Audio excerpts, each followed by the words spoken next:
Malacanang sees the need for a further review of the Philippines-U.S. Visiting Forces Agreement.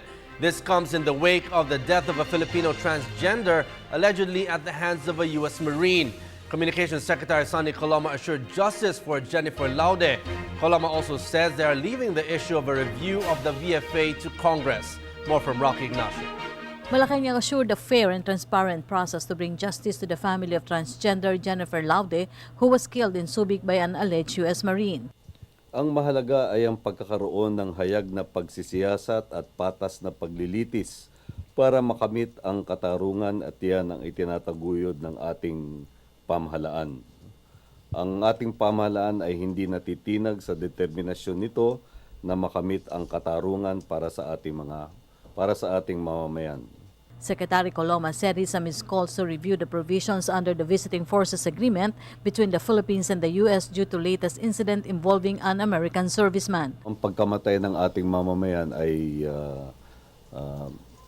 kinalulungkot po natin at hindi po ito katanggap-tanggap sa atin, kaya't nagkakaroon ng mas matibay na batayan para suriin muli ang mga probisyon ng umiiral na kasunduan para matiyak natin ang pag-iral ng pambansang interes at paggawad ng katarungan sa ating mga mamamayan.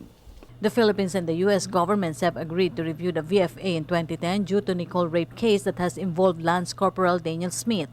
Ito po ang nakuha nating impormasyon na naisagawa yung review na yon at nakipag-ugnayan ng ating pamahalaan sa pamahalaan ng Estados Unidos.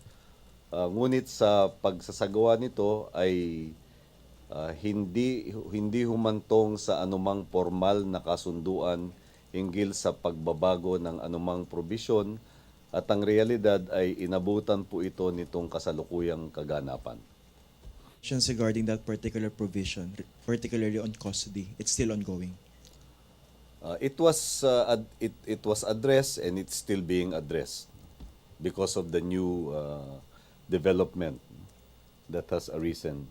Malacanang also recognized the authority of lawmakers to review or push for the abrogation of the agreement. The VFA is within the framework of the Mutual Defense Treaty between the Philippines and the U.S. We know from published reports that some legislators have proposed a review of the VFA at meron pa nga katulad ng sinabi mo, nagpapanukala na itigil na ito, i-abrogate na itong kasunduang ito. We recognize the right of Congress to pursue such initiative as the legislature is a separate and co-equal branch. For the People's Television, Rocky Ignacio.